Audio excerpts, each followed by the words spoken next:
铁锅焖面怎么做才干香有味，不粘不坨？今天给大家分享一下详细做法和技巧。准备一些豆角抽丝，摘掉两头，掰成段。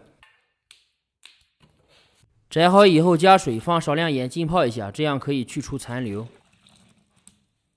准备一些瘦肉和肥肉，去皮切成片，也可以用五花肉。切上一些小葱花，跟蒜末、辣椒碎放一起。再准备葱花、蒜末、小葱、香菜，另外放。准备适量干面条，稍微拽短一些，粗细可以根据个人喜好，我用的是细面条。放少量油拌一下，这样蒸的时候不会粘连。多抖一下，均匀的沾上一点油，油不要多放，这样吃起来才够清爽。水开以后放蒸笼里铺开，量多的可以分多层来蒸，确保生熟一致。盖上锅盖，转中火蒸5分钟。豆角浸泡好以后倒出，再换水清洗干净，控干水分以后，下面开始操作。还是老方法，铁锅炒菜之前先把锅烧热，锅微微冒烟，放油，下入花椒和大料炸香。热锅下凉油炒菜就不会粘锅。花椒大料炸香以后捞出，把热油浇到小料上面，激发出香味。锅里剩一点油，下入肉片炒散。炒肉片用中小火，火太大了炒出来发干发柴。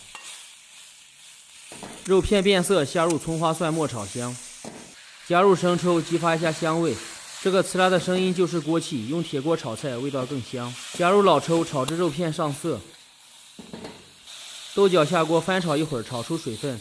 做铁锅焖面和其他不同，豆角里需要先放一点盐，方便入味。从锅边加入开水，量一定不要太多。盖上锅盖，先把豆角焖至7、8成熟。料碗里加入盐、13香、鸡精、蚝油、生抽、老抽，少量陈醋，醋可以根据个人喜好。再加少量水，搅拌化开。料汁为什么不直接放到锅里面？一会儿大家就知道了。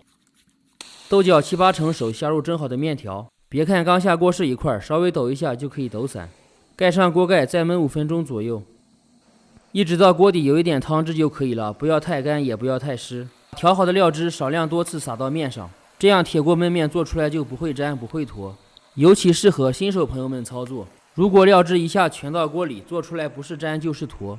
不做个几十次，根本掌握不好，到最后锅底没有汤汁，焖面干湿正好。喜欢的朋友可以按照这个方法试一下，味道真的很不错。下期见。